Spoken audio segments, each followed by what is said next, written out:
El pasado 1 de febrero se cerró la Feria Judicial Mayor, hubo cambio de autoridades en la Suprema Corte de Justicia y con ello se retomó el trabajo íntegro del sistema. Y en los discursos de las autoridades entrantes y salientes de la Corporación de Justicia se advirtió nuevamente por los recursos que son girados a uno de los tres poderes del Estado. La nueva titular de la Suprema Corte de Justicia, Elena Martínez, quien eligió no hablar con la prensa, dijo en su discurso que valora la transparencia y la independencia del Poder Judicial, aunque concomitante a eso alertó que el presupuesto que recibe el sistema judicial representa en el entorno del 1% del Producto Bruto Interno. Por su parte, la ministra Doris Morales, expresidenta de la Corte, destacó lo humano, pero también hizo mención a lo presupuestario. Quise enfatizar fundamentalmente los problemas presupuestales en cierto sentido, porque la rendición de cuentas fue bastante exigua y sin lugar a dudas sin reflejar nada de nuestro proyecto, nada o la mayoría de lo que nosotros planteamos. ¿Usted dice que hubo una contradicción entre lo que se decía dándole importancia al Poder Judicial y lo que en los hechos sucedió, que no hubo presupuesto para el Poder Judicial en la rendición? No, yo no digo que haya una contradicción, digo que hay algo paradójico que es confiar en la justicia, pero a la vez no darle los elementos materiales para que la justicia cumpla con su función. Es decir, sabemos que siempre lo económico, más allá que no es lo más importante, como yo dije en mi discurso también, lo importante es lo humano, pero lo económico hace a la función también. Más allá de estas circunstancias, en los últimos meses hubo ruido en la línea entre la justicia y el Poder Ejecutivo. Por ejemplo, por el uso de las tobilleras electrónicas y también por las disposiciones que asumieron algunas juezas que fueron criticadas abiertamente por el ministro del Interior de ese entonces, Luis Alberto Heber. ¿Es escaso el presupuesto para la justicia? ¿Qué tareas se cumplen deficientemente por causa de esos escasos recursos? Lo conversamos en nuestra entrevista central con Leonardo Méndez, presidente de la Asociación de Magistrados del Uruguay. Doctor Méndez, ¿cómo le va? Buenos días, gracias por acompañarnos. ¿Qué tal? Buenos días, gracias a ustedes. Es un gusto recibirlo. Usted es presidente de la Asociación de Magistrados del Uruguay. ¿Desde cuándo está en el cargo? Bueno, nosotros estamos en funciones en el Ejecutivo desde el año pasado. Y bueno, justamente son periodos de 2 años. Ahora vamos a tener elecciones nuevamente en agosto de este año. ¿Usted se puede reelegir? Sí, nuestros estatutos permiten una reelección y luego hay que estar ausente un periodo para volver a estar en directiva. ¿Cuántos jueces hay en todo el país hoy por hoy? En el entorno de 500 y algo de jueces, y poco algo, y somos unos 400 los afiliados a la asociación. O sea que la asociación es representativa, digamos, de los jueces. Representativa, tenemos un altísimo grado de afiliación, dado nuestro universo, ¿verdad? ¿Qué tareas cumple la asociación, además de ser representante gremial, por ejemplo, ante la Suprema Corte de Justicia u órganos legislativos? Por supuesto, nuestra función principal es la de asociación gremial, así lo definen nuestros estatutos. Pero también tenemos otras funciones como la de la promoción de la magistratura, la posibilidad de desarrollar cursos para facilitar nuestra capacitación, en definitiva generar algún convenio para algún beneficio también que se pueda tener para la masa social, básicamente lo que cualquier gremio dentro de sus potestades tiene, y más tratándose de una función técnica como la nuestra, la parte de generar insumos para poder trabajar mejor es una de las cosas claves también. En la última rendición de cuentas, el mensaje que planteó el Poder Judicial mayormente no fue tenido en cuenta, y en las últimas instancias de negociación, tanto de rendiciones de cuenta como de discusiones del presupuesto, la posición que asume el Poder Judicial generalmente es relegada por parte del Poder Ejecutivo y también del Legislativo. ¿Por qué entiende usted que pasa eso? Esto es histórico, y a su vez también otro hecho bastante histórico fue que en el último mensaje del Poder Judicial logramos que la Suprema Corte de Justicia recogiera todas las pretensiones de la asociación y las incluyera en su mensaje. O sea, muchas veces se daba que la Corte iba con un planteo y habían cosas que no quedaban y nosotros teníamos que ir por nuestra cuenta a hacer nuestros planteos a nivel de Parlamento. Bueno, En esta última instancia se logró que el Poder Judicial recogiera todas nuestras pretensiones, lo cual también denota la mesura de los planteos que hacemos los jueces dentro del ámbito del presupuesto nacional, ¿verdad? No estamos planteando cosas disparatadas, ni mucho menos. Esto es histórico, no es una cuestión en concreto ni de este gobierno, ni de los... Es una cuestión que viene de larga data. Fíjense que estoy hablando de finales de la década... Principios de la década del 70, finales de la década del 60, a los abogados se les pedía que los domingos guardaran las tapas de las cajas de los ravioles para hacer las tapas de los expedientes. Uh-huh. Estamos hablando de historia antigua. Bueno, hoy por hoy no estamos a ese nivel, pero si se mide comparativamente es similar. ¿Por qué no se invierte en el sistema de justicia? Es una pregunta muy importante. El Estado debería hacerse esa pregunta como política de Estado, ¿no? Que va más allá de lo que se puede hacer en un periodo de gobierno. Pero, y ahí yo voy a las palabras de la presidenta saliente de la Corte, la doctora Doris Morales, que en esto fueron claras, concretas y claras. Se habla de confiar en la justicia cuando hay cosas muy delicadas por resolver, que solo el Poder Judicial puede resolver, y no se confía en la justicia para darle un presupuesto digno. Ella habló de una paradoja, se le preguntaba en ese momento si era una contradicción. Sí, son formas de referir que realmente hay un discurso contradictorio en el sistema político, siempre lo ha habido, porque pretender que se haga el trabajo con la calidad que se pretende que se haga, asignando presupuestos francamente mínimos o en algunos casos absolutamente insuficientes, no parece de todo serio. Fíjense que el Poder Judicial no registra una actualización global desde hace más de una década. Si bien han habido asignaciones puntuales para atender cosas concretas, como cuando se creó el nuevo Código de Proceso Penal, y alguna asignación absolutamente insuficiente que se ha dado para la ley de género, porque eso sí ha sido absolutamente insuficiente, después no ha habido una actualización global de ese presupuesto. Yo siempre hago el mismo parangón para que la gente entienda. Imagínense que ustedes tuvieran que ir al supermercado con el salario de hace más de 10 años. ¿Qué podrían hacer? O tuvieran que pagar la luz y el agua, o el alquiler de sus casas con el ingreso de hace 10 años. Bueno, eso es lo que hace el Poder Judicial todos los días.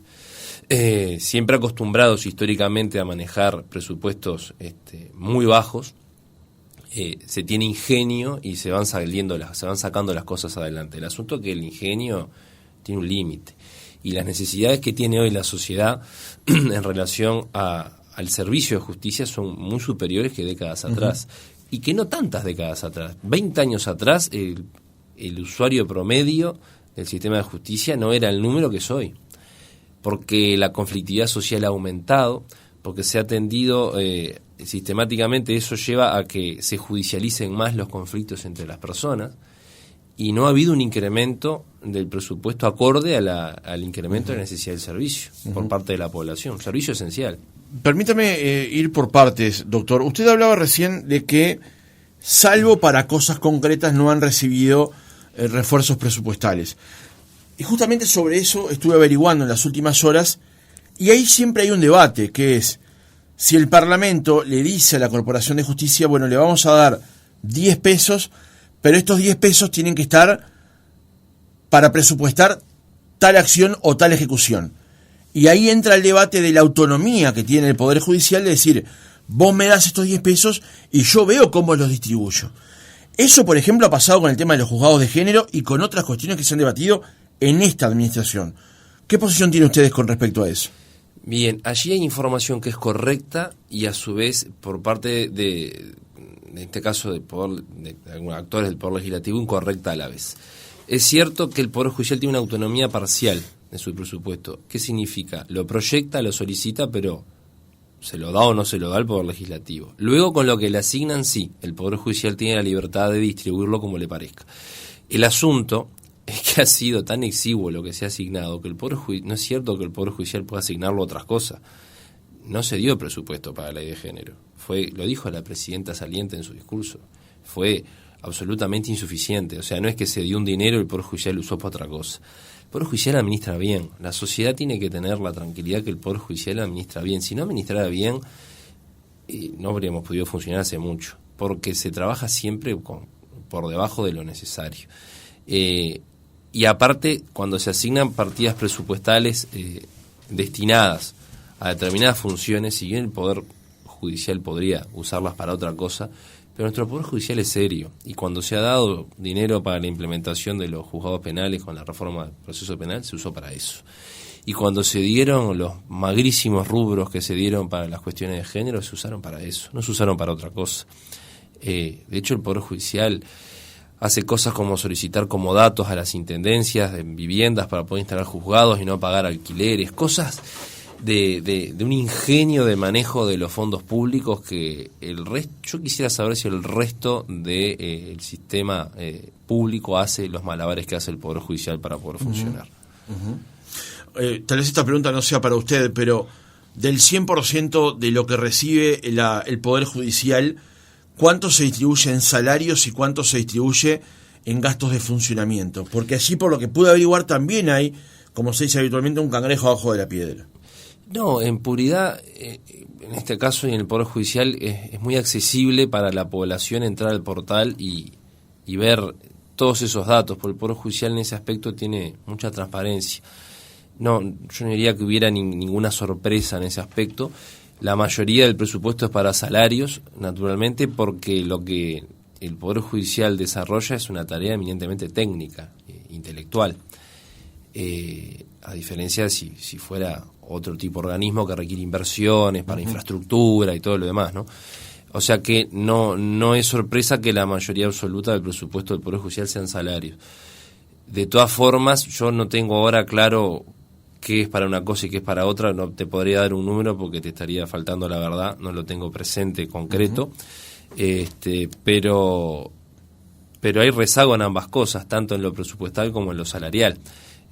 Nosotros venimos todavía en lo salarial peleando aquel incremento que quedó pendiente desde el año 2011, que logró recién para, por ejemplo, funcionarios administrativos ponerse al día en esta última rendición, y en el caso de jueces, por ejemplo, vamos a tener que terminar de pelear ese último pico en el próximo presupuesto quinquenal. Vamos a aclarar, en ese caso usted se refiere al presupuesto que envió el presidente Mujica en su momento, que aumentó el salario de ministros, subsecretarios, y que, no sé si por desconocimiento o qué cosa, no estaban al tanto de que el aumento de esos salarios implicaba que los funcionarios del Poder Judicial comprometieran su salario por un porcentaje de ese sueldo, digamos. Y eso nunca se terminó de pagar, salvo ahora que se está terminando de acordar, digamos. Eso no es un aumento salarial genuino, sino que es un reclamo que ustedes realizan hacia el pasado. Exacto, es un reclamo de más de una década que recién se está poniendo a tiro con los funcionarios y, por supuesto, sin reajuste, sin actualización. O sea, el tiempo perdido se perdió. Y nosotros trabajamos, y habrán visto funcionarios, defensores, jueces. Nosotros tomamos con mucha seriedad la función pública que cumplimos, porque somos todos vocacionales, no es una tarea para cualquiera. Tenemos, los jueces, absolutas incompatibilidades con cualquier otra tarea remunerada, ¿verdad? Nosotros solo podemos ejercer la docencia en la universidad y con un límite de horas. Por eso que quizás también lo que es el posicionamiento nuestro como trabajadores públicos, ¿no? Esa idea de defensa de la función por la esencialidad que tiene ha llevado a que nos pongamos sobre nuestros hombros el trabajo aún en condiciones que no son las ideales ni mucho menos, y eso muchas veces quizás conspire contra el tratamiento presupuestal, porque hacemos poco ruido las gremiales judiciales, la verdad sea dicha. Y quizás eso genera que quedemos siempre para el final en la lista de atenciones, ¿verdad? Vamos a seguir trabajando con la responsabilidad que lo hacemos. Queremos sí que se visibilice la problemática, no es cuestión de que nosotros acá vayamos a dejar de cumplir con nuestras tareas por falta de presupuesto, las vamos a cumplir como podamos, en muchos casos no de la mejor manera, porque faltan recursos básicos, pero la sociedad tiene que saber que el Poder Judicial, que atiende justamente los conflictos y las situaciones más apremiantes para la gente, no está contando con los recursos necesarios para funcionar, y eso impacta en la calidad del servicio, sí o sí. En el caso de que idealmente pudieran acceder a los recursos que necesitan, que plantean, que creen que son justos para el estándar del Poder Judicial que aspiran tener, la gente, la sociedad, ¿en qué lo vería reflejado? ¿En una mayor celeridad, por ejemplo, en resolver algunos asuntos? En un montón de aspectos. Celeridad ni que hablar porque va de la mano, ¿no? En la medida que hay sobrecarga de trabajo, eso enlentece el trabajo. Pero también en instrumentos, por ejemplo, que se necesitan en materias sensibles, como todo lo que es familia especializado, ¿verdad? Violencia doméstica, que se pueda contar con la apoyatura que la ley prevé de informes técnicos en calidad y en cantidad. Tenemos poquísimos técnicos que puedan dar lo que es todos los informes de riesgo relacionados a estas circunstancias, como aspectos de, tanto lo que es análisis social como psicológico de las víctimas. Muchas veces los jueces tienen que remangarse con áreas que no son las propias para intentar hacer esas evaluaciones, siendo que nosotros somos profesionales del derecho, no de esas otras áreas. En fin, a nivel de que es la justicia en este momento la que más resentida está por la falta de presupuesto y la que genera un trabajo más sensible para la sociedad, son las personas más vulnerables que son usuarias del sistema de justicia, ¿verdad? Allí es donde más se está notando, pero en todas las áreas también. Yo, si me permitís, tengo unos datos, por ejemplo, para que tengan un comparativo. Esto es información del CEJA, que es el Centro de Estudios Judiciales de las Américas, ¿no? Es un reporte sobre la situación de justicias en las Américas que va desde el 2004 al 2009. No es muy actual, pero viene a cuento. Es la cantidad de jueces por cada 100.000 habitantes. Uruguay ha mantenido en ese periodo una media de 14 jueces cada 100.000 habitantes. Para que tengan idea, Costa Rica arrancó en el 2004 con 16,9, casi 17 jueces por cada 100.000, y al 2009 estaba en casi 22 jueces cada 100.000 habitantes. Estamos hablando de países que siempre se comparan por sus similitudes en cuanto a las posibilidades presupuestales, su población, su territorio. Bueno, indudablemente no es lo mismo tener un promedio de 14, 15 jueces cada 100.000 habitantes que 22, por ejemplo. Todo eso es presupuesto. Por supuesto, Costa Rica tiene en su norma constitucional una previsión donde se establece el presupuesto mínimo que debe tener el Poder Judicial para su funcionamiento, cuestión que nosotros no tenemos, ni tampoco la independencia técnica y la independencia presupuestal de poderlo definir.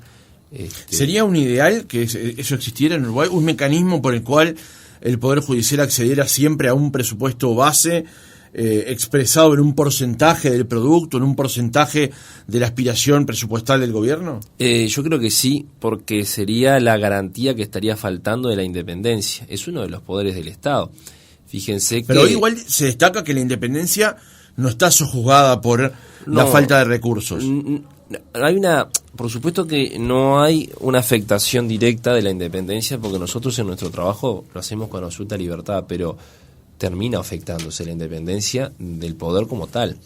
En la medida en que yo presupuestalmente lo puedo asfixiar más o menos, no es lo mismo. El Poder Judicial no tendría que ir a pedir que se le asigne tal o cual rubro. El Poder Judicial tendría que tener una base prevista donde ya esté asignado. Hoy por hoy sí, lo maneja con libertad, como hablábamos hace un ratito, pero con criterio, porque no se maneja de cualquier manera. Pero debería tener esa asignación mínima que asegure la completitud de esa independencia. Porque aparte el Poder Judicial es una hacienda de erogación pública, así, solo genera gasto, no produce. Entonces es necesario que tenga los ingresos fijos, porque la función que desempeña el Poder Judicial es absolutamente social. Uh-huh. Entonces, si bien cobra impuestos sobre la actuación, muy medidos, pero no es una hacienda pública que pueda generarse recursos, como lo puede hacer, por ejemplo, un ente autónomo del dominio comercial e industrial, o como lo puede hacer otras áreas del Estado. Entonces, es clave que se tenga una asignación presupuestal básica, como tú planteabas en la pregunta, y como hay países que lo tienen, como Costa Rica. Uh-huh. Doctor, para ir cerrando este tramo del reportaje vinculado a lo que tiene que ver con el tema de recursos, ¿cuánto cambió el funcionamiento del Poder Judicial en sí mismo luego del cambio del Código del Proceso? Después porque antes el juez tenía una participación mucho más activa, tal vez, en lo que tenía que ver con las causas, y era el centro de la causa. De hecho, muchas veces se cuestionaba que el juez terminaba siendo juez y parte en algún aspecto del proceso. Eso cambió, le sacó responsabilidad, no en el fallo final, pero sí, por supuesto, en todo el proceso de la causa. ¿Eso alivió en algún sentido? Bien, es una pregunta interesante porque pone varias cosas de relieve. El Código del Proceso Penal lo que vino a hacer es poner las cosas en su sitio. Es decir, el juez, como tú bien decías en la pregunta, investigaba, se formaba la idea de lo que había pasado, y luego que hacía toda esa investigación y que estaba muy comprometido en eso, tenía que resolver si procesaba o no a alguien, y lo que implicaba, la mayoría de las veces, hablar de la libertad de esa persona. Hoy por hoy eso, por suerte, se subsanó y se pusieron las cosas en su sitio, porque el actor en las causas penales es el Estado, y corresponde que Fiscalía se encargue de esa investigación, lleve ante la justicia, y entonces el juez sí pasa a ser un verdadero tercero imparcial y no se contamina con esa investigación y puede decidir con total libertad. O sea que en cuanto a la responsabilidad, lo que se hizo no fue disminuirla, sino ubicarla en sus sitios correctos. Y en cuanto al trabajo, si bien por ese lado hay un volumen de trabajo que se perdió, que no se hace más ya por el juez, el cambio del paradigma de un proceso oral, como es ahora el del nuevo Código de Proceso Penal, lleva a que los jueces tengan mucho trabajo también, porque tienen que estar de cuerpo presente en todas las audiencias. Antes, uno en un turno se dedicaba a las audiencias más complejas, las otras las hacía el receptor, y después le pasaban el memorando y el juez resolvía. Hoy por hoy el juez tiene que estar en todas las instancias, brindar las garantías al principio del proceso penal, y luego, por supuesto, en las instancias de juicio está presente. Entonces yo creo que ha habido una distribución del trabajo. Por supuesto sí le cambió el paradigma de trabajo a Fiscalía, ni que hablar, pero a nosotros trabajo seguimos registrando más o menos el mismo volumen, aunque con otro rol completamente distinto, y nosotros consideramos ajustado lo que debe ser. Uh-huh. Doctor, paso a otros asuntos que de alguna manera tal vez estén vinculados también, pero siempre ha habido una polémica con respecto al tema de concursos y ascensos de los jueces. ¿Cómo se dan esos procesos? ¿Qué tan transparentes son?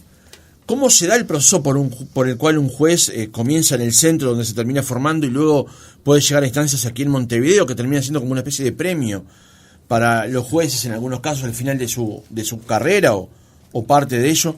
¿Cómo es el proceso hoy en ese aspecto? Bien, te agradezco el espacio en este aspecto. Es un tema que desde la asociación venimos trabajando desde larga data.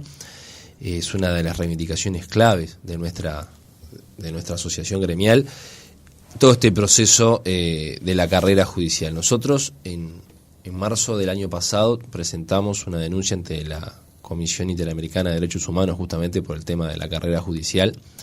Hemos tenido en este aspecto un desencuentro con la Corte en el manejo de lo que es nuestra carrera, si bien justamente por la independencia del Poder Judicial es potestad de la Corte su regulación, pero no hemos logrado que se genere un sistema totalmente transparente y garantista para nosotros como trabajadores y servidores públicos. Se han registrado algunas mejoras, pero han sido insuficientes. El ingreso es de las cosas que está mejor regulada, y hoy por hoy los aspirantes a la magistratura tienen que hacer la escuela judicial, que es el Centro de Estudios Judiciales, y sí o sí se debe de egresar de allí para que la Corte designe a ciudadanos abogados como jueces. Eso es una cosa que se ha mejorado sí hace mucho tiempo. El problema empieza a darse cuando se arranca la carrera y las reglas para el ascenso no son claras, y de repente hay gente que con similares características desde el punto de vista de su desempeño técnico hace la carrera con muchísimas diferencias. De repente a alguien le lleva más de una década y hay gente que le lleva 6 o 7 años y llegar a la capital, que es el último escalón geográfico de nuestra carrera. ¿Quién define el ascenso de un juez? La Suprema Corte de Justicia. En todos los casos siempre son los ministros en una acordada. Exactamente. Por supuesto existe un instrumento que es la Comisión Asesora en materia de ascensos y traslados, que la creó la propia Suprema Corte de Justicia, que es la que ha tenido cambios en lo que yo venía comentando, muchos a impulso de requerimientos de la asociación, pero justamente asesora a la Suprema Corte de Justicia, que es la que resuelve y se puede apartar también de las resoluciones de esa comisión asesora. El asesoramiento no es vinculante. No es vinculante. Hoy por hoy tenemos una norma administrativa que es la acordada 8140. Estamos trabajando en generar algunas modificaciones porque el problema más importante que tenemos es que el 100% de los jueces no son calificados en el desempeño de su trabajo. Es un porcentaje muy menor al 20%. Lo que lleva a que haya colegas que tengan insumos para el ascenso y otros que no. Y bueno, eso deriva de limitaciones que propone la misma reglamentación. Los superiores nuestros, quienes analizan nuestras apelaciones, tienen un límite para calificar jueces. Nosotros venimos luchando contra eso desde hace mucho tiempo para generar un acceso igual a la calificación para que todos podamos tener las mismas herramientas a ser consideradas para el momento del ascenso. Hemos logrado que se generen pruebas de oposición, que es un insumo más, en la que todos podemos participar por lo menos, que tienen algunos ajustes que se tienen que plantear en este año, pero claro, ese insumo no alcanza a cubrir la falencia si uno no es calificado por quien tiene que hacerlo, y entonces se generan situaciones muy dispares entre colegas que de repente son muy parejos. Nos ha pasado de ministros del tribunal que nos han comentado: yo quería calificar 20 jueces y no pude porque tengo un límite de 10 y tuve que elegir. ¿Y por qué?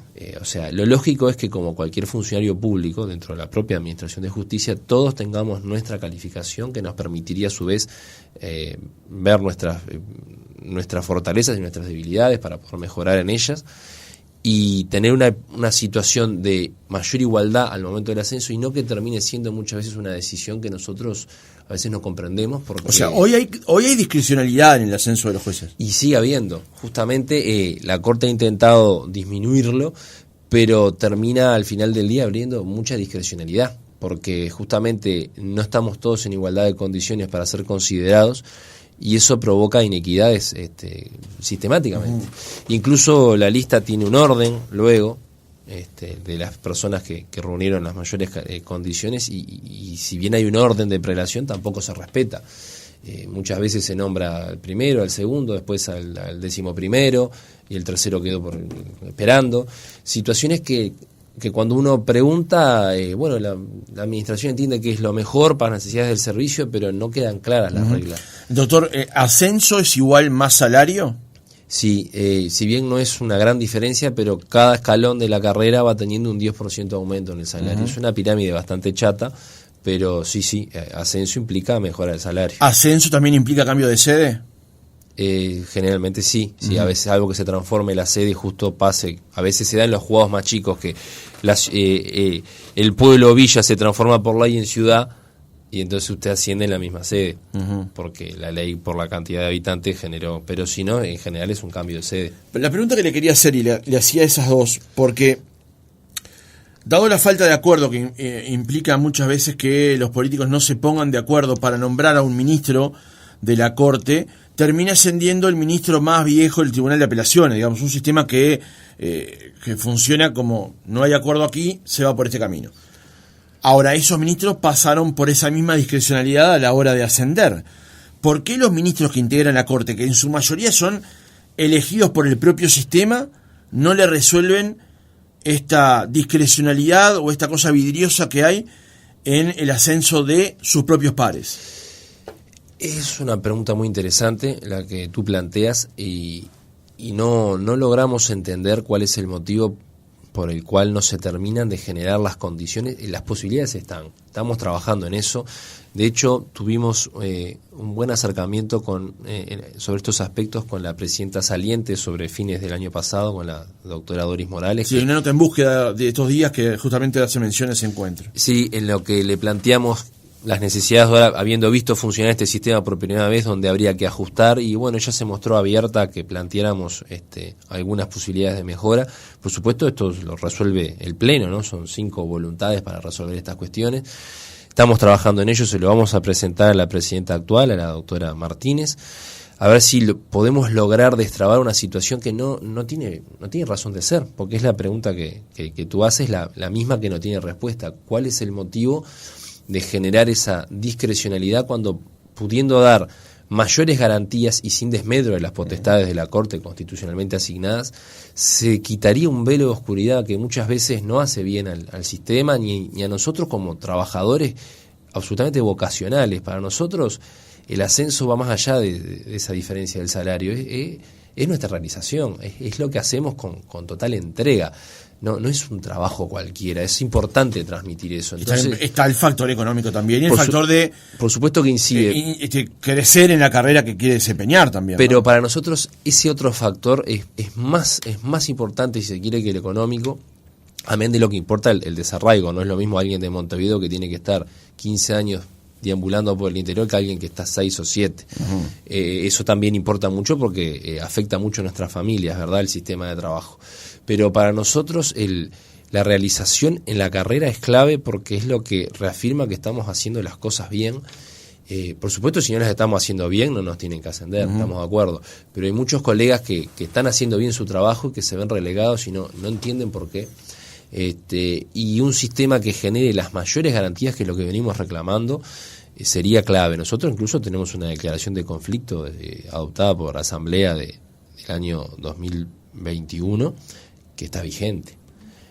Son todas cosas que están sobre la mesa para conversar, lo mismo que la denuncia ante la comisión, y nosotros, nuestro interés es poder bajar ese grado de conflictividad justamente a cambio de la obtención de estas garantías básicas que venimos reclamando desde antes de nuestro periodo. Ahora, doctor, para cerrar este otro aspecto que planteábamos en el reportaje, un juez cuando sale del centro y con su oposición y sus méritos logra ser nominado juez, ¿cuál es el primer destino que obtiene en el caso de que, bueno, sea optado o sea señalado para ser juez? Hoy por hoy se comienza en los escalafones más bajos, que es juez de segunda categoría, o sea, no llega a ser juez de paz ciudad, se está entrando por los cargos que antiguamente ocupaban los que se denominaban jueces legos, que eran aquellos buenos vecinos que sin ser abogados eran jueces porque cumplía una función. De hecho es una tarea de juez en el interior que tiene una función mucho más social que jurídica. Bueno, hace mucho tiempo que ya no se han nombrado jueces legos, y entonces los egresados del CEJU comienzan en esos primeras funciones que son en villas y pueblos en el interior. Luego, y siempre son suficientemente, capaz que se entiende mal esto que lo voy a plantear, pero suficientemente alejados de Montevideo. Sí, y conforme van avanzando en su carrera, llegan hacia Capital. Claro, incluso a veces hay acercamientos y alejamientos, porque tú de repente llegas a Paz Ciudad, y luego llegas a Paz Departamental, que es la categoría más alta entre los juzgados de paz, y te puede tocar ser Paz Departamental en Ciudad de la Costa. Y luego cuando sientes a juez letrado te puede tocar irte a Rivera otra vez, o a Artigas. Entonces a veces hay hasta un vaivén. Y hasta Montevideo, bueno, lo que te explicaba, hay gente que logra hacer ese periplo en menos de 10 años, otros que le llevan más, y no, muchas veces estamos hablando de colegas que nos consta que técnicamente se desempeñan de forma similar. Ahora, doctor, en secundaria, cuando se eligen las horas docentes, habitualmente los docentes con más experiencia eligen primero y generalmente eligen ciertos centros en las zonas costeras de la ciudad de Montevideo. Y los docentes más nuevos son los que eligen al final y terminan quedándose con lugares más alejados del centro de Capital, que terminan siendo zonas de contexto crítico o muy complejas. Eso termina siendo una injusticia, o sea, a los alumnos de zonas más críticas le damos docentes recién egresados y en zonas de mejor contexto le damos docentes que tienen años de experiencia. Resulta que parece que en el sistema judicial ocurre algo parecido. En el interior le damos jueces recién ingresados a la carrera y en Montevideo nos quedamos con los jueces que están con una carrera más desarrollada y tienen más años de experiencia. ¿Es así? No sería así, hay una diferencia con el ejemplo que ahora cuando te lo pueda explicar te vas a dar cuenta, y la audiencia se va a dar cuenta de lo distinto que es. El docente que atiende niños en la zona periférica de Montevideo o en la costa tiene que hacer el mismo trabajo. De hecho, la complejidad del trabajo de los docentes que atienden en zonas críticas es mucho más elevada, porque son niños que no tienen un contexto de apoyatura familiar como los niños que van en centros de la costa. En los casos nuestros es distinto, porque los jueces que arrancan en un juzgado de paz de una villa, de un pueblo, las causas que van a atender son mucho menos complejas que los que van a atender un juez letrado de Salto o de Montevideo, porque la carrera nuestra está estructurada de forma tal que en los primeros escalafones se atienden causas muy sencillas, con límites, por ejemplo, en la cuantía de los asuntos muy bajas, o competencias como la penal o la de violencia doméstica en las que no se puede directamente trabajar, o en el caso de violencia doméstica más bien hacer las primeras y más urgentes medidas y luego se resuelve todo por el letrado. Nosotros tenemos una graduación en la responsabilidad de nuestro trabajo, a diferencia del otro caso que estamos hablando de egresados que tienen que hacer el mismo trabajo. Entonces en el caso nuestro no se da así. Pero cualquier juez letrado de cualquier departamento al norte del Río Negro tiene menos experiencia que cualquiera que está en Montevideo. Hay distintos casos. Hay gente que ha resuelto mantenerse, por lo cual ahí estamos hablando de la misma experiencia. Y luego sí, en líneas generales, lo que pasa es que cuando se llega a juez letrado ya se tiene una experiencia y un trayecto. Pero sí, un juez letrado que puede haber ascendido hace 3 o 4 años en cualquier departamento del interior, va a tener menos años de juez que alguien que está en Montevideo, porque justamente como te explicaba hoy, ese es el derrotero de cómo está armada nuestra carrera. Nosotros como asociación hemos planteado que tanto los jueces letrados del interior como los de Montevideo, lo mismo con los jueces de paz, deberían de ganar lo mismo, porque ahí sí la tarea que hacen es igual. El juez letrado en lo penal, el de Rivera, es el mismo trabajo que el de la capital. De hecho, el de Rivera tiene una sobrecarga de trabajo importante, porque es una sociedad conflictiva y donde este índice de jueces por cada 100.000 habitantes es menor que en Montevideo. La tasa de homicidios hoy por hoy en Rivera es altísima. Por eso, entonces deberían ganar lo mismo, porque la responsabilidad ahí sí es idéntica. Lo mismo con los jueces de paz departamental, debería ganar lo mismo uno del interior que uno de Montevideo. Eso es una reivindicación nuestra, así está estructurada la carrera y lo hemos planteado y bueno, todavía eso es una norma que viene sin tocarse desde el año 85.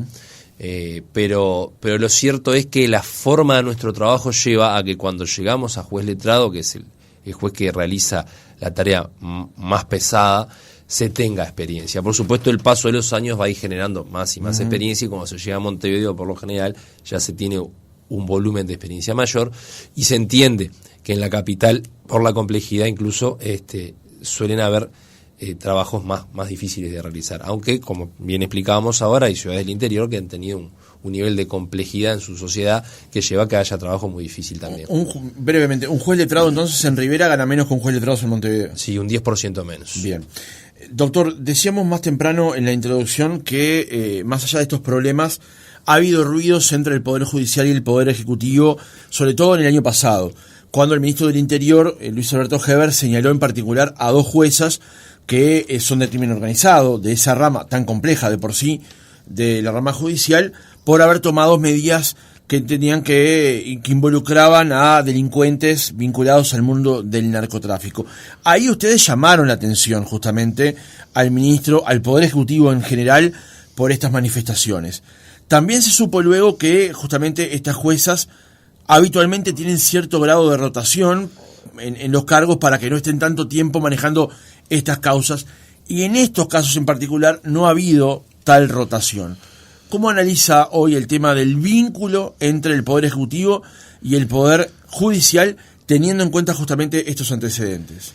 Bien, fueron momentos álgidos, sí, el año pasado, en lo que nosotros entendimos que ya se pasaba de la crítica de nuestro trabajo, que es algo absolutamente posible y saludable, porque cualquier trabajo de actores públicos de primera línea tiene que ser criticable. Se pasó ya a la descalificación personal y a cuestiones que en definitiva terminan afectando la independencia de los operadores, porque se hablaba ya con nombre y apellido y se generan hasta mantos de suspicacia respecto de la actuación de colegas en lo que tenía que ver con su persona. Eso sí es delicado. La crítica al trabajo es parte del ejercicio democrático, y las sentencias están para criticarse, tanto por las partes cuando las apelan como por la sociedad toda, por un periodista. En fin, eso es lo válido. Ya pasar al terreno personal es lo que no es válido y es lo que nosotros salimos a criticar. La cuestión se fue reconduciendo. Hoy por hoy, de hecho, tenemos una una entrevista solicitada con el actual ministro del Interior para plantear cuestiones de aspectos de seguridad y un montón de cuestiones relativas a las necesidades de los jueces en su función, que la vamos a tener el próximo lunes 19, el lunes después de Carnaval, y la cosa ha mejorado en ese vínculo, no obstante lo cual fue importante en ese momento poner los puntos sobre las íes y bueno, y como dice Antón Pirulero, cada cual atienda a su juego. Bueno, lo que es del Poder Judicial es del Poder Judicial, lo que es del Ministerio del Interior es responsabilidad del Ministerio del Interior y no corresponde el trasvasamiento de responsabilidades. O sea, no hay lugar o no hay lugar a las críticas que hizo el ministro en ese momento. Y todas aquellas que tuvieron que ver con los aspectos de índole personal de las juezas, no, nosotros estuvimos frontalmente en contra y por eso brindamos nuestro apoyo y por eso además tuvimos el deber cívico de explicarle a la ciudadanía qué cosas eran competencia de quién, ¿no? Queda claro, el contralor sobre los dispositivos tobilleras, por ejemplo, compete al Ministerio del Interior. Por supuesto que la colocación depende de decisión judicial en determinados términos, y se explicó las falencias de informes técnicos que no existen muchas veces como requisito para la colocación, la insuficiencia de dispositivos, pese a que se dijo que sobraban y no era de esa manera. Hubo que salir a aclarar cuestiones que no se ajustaban a la realidad.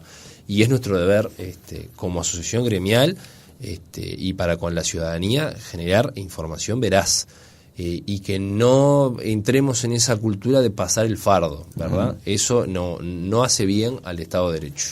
Doctor, 2 últimas preguntas. Usted lo mencionaba recién, el tema de los informes técnicos. En uno de los casos, de los que estamos citando, quedó demostrado la falsedad de uno de los informes técnicos que habría colaborado para que la jueza tomara una decisión de justamente darle cierto tipo de libertad asistida a la persona en cuestión. Esos informes eran truchos, como se dice habitualmente. Yo lo entrevisté a usted el año pasado y le consulté sobre este punto. Y la verdad que no me queda claro cómo a un informe que tiene en sus manos un juez de la nación llega un informe falso, ingresado a ese expediente por la parte interesada, digamos. ¿Cómo se resuelven hoy los informes técnicos de salud, financiero, de todos los aspectos que pueden involucrar justamente o pueden ayudar, colaborar al juez a tomar una decisión en una causa? Lo primero y lo más importante fueron casos absolutamente excepcionales que se están todavía bajo investigación en la órbita penal. Por supuesto, acá hay profesionales que están formalizados por la justicia penal. Lo importante y para tranquilidad de la sociedad es algo absolutamente excepcional y por lo tanto de escasísimos registros en nuestra historia. Justamente nosotros para ingresar prueba a un expediente la trae una parte o la otra y la otra parte la controlan. Acá estamos hablando de que se ingresó algo que fue controlado por Fiscalía, que fue controlado por la jueza y no se pudo advertir el nivel de falsedad de esa documentación. Por supuesto, los informes técnicos que se realizan por el propio Poder Judicial constan de una seguridad mayor porque incluso van por el sistema informático a nivel interno, con manejos de claves y usuarios y firma certificada con la cédula de identidad y doble firma certificada. Entonces cualquier informe en ese sentido para nosotros tiene la mayor certeza en su trazabilidad porque surge de una oficina judicial y va a la otra. El problema son con aquellos informes que vienen desde fuera del Poder Judicial. Nosotros por supuesto hacemos el control, lo mismo que cuando se agrega una escritura pública en una causa, lo que fuera, y si materialmente no advertimos que pueda haber una falsedad, lo damos por bueno, porque el principio de cualquier documento es que es verídico hasta que se demuestre lo contrario. Incluso con causa de narcotráfico. Si no se podría. Estamos hablando que son profesionales del derecho que tienen una habilitación para ejercicio de la profesión. Estamos hablando en este caso también de funcionarios públicos como son los fiscales. Son profesionales calificados los que trabajan en esas áreas. Si nosotros partiéramos de la desconfianza de cada uno de esos documentos, el trabajo se tornaría imposible. El sistema está diseñado para que uno trabaje sobre la base de que las cuestiones que tienen firma de funcionarios públicos y vienen con documentación pública, se presume, es la idea de cualquier documento público, se presumen veraces. Aún los documentos privados, en la medida en que no se desconocen por la contraparte, se los tiene por auténticos, porque si cada cuestión habría que dilucidar si es falsa o no, los tiempos no se podrían cumplir, sería un cuello de botella el trabajo. Por eso está el sistema de contralor. Incluso en causas vinculadas con el narcotráfico, ¿se puede tener esa actitud? Lo que pasa que aún en esas causas tenemos dos partes. Entonces, si la defensa incorpora determinada documentación, la contraparte, que es la fiscalía, la va a analizar y la va a objetar.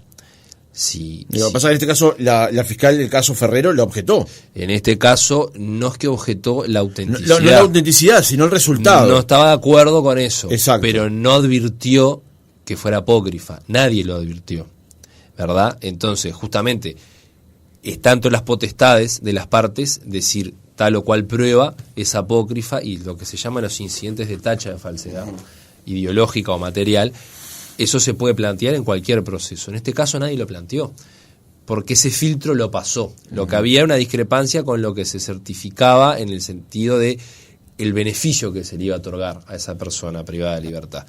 Pero en ningún momento se levantó dudas sobre el documento. Fueron casos, reitero, excepcionales, porque estamos hablando de profesionales que van a tener, en caso de llegarse al final de esto, como todo indica, incluso la inhabilitación para el ejercicio de la profesión. Que eso no cualquiera puede ejercer la abogacía si comete este tipo de ilícitos, ¿verdad? Se suspende el ejercicio de la profesión. Entonces, reitero, todo lo que es la documentación oficial que elabora el Instituto Técnico Forense, que es la órbita del Poder Judicial y los demás servicios, esa nosotros contamos con la certeza de que se produce dentro del organismo y va por la vía informática con su certificación electrónica. Los documentos desde el exterior son los que se parte de la presunción de veracidad hasta que se pueda demostrar lo contrario. Por suerte, nosotros tenemos un sistema en ese aspecto muy sano, con profesionales que ejercen la profesión y aquellos que incluso, pertenecen al Estado, como los fiscales, que trabajan con mucha seriedad, con mucho compromiso, y estas cuestiones son aisladas, absolutamente aisladas, y se detectaron con agilidad, y los responsables están siendo investigados por la justicia. Doctor Leonardo Méndez, presidente de la Asociación de Magistrados del Uruguay, gracias por haber estado otra mañana con nosotros. Gracias a ustedes, muy amables.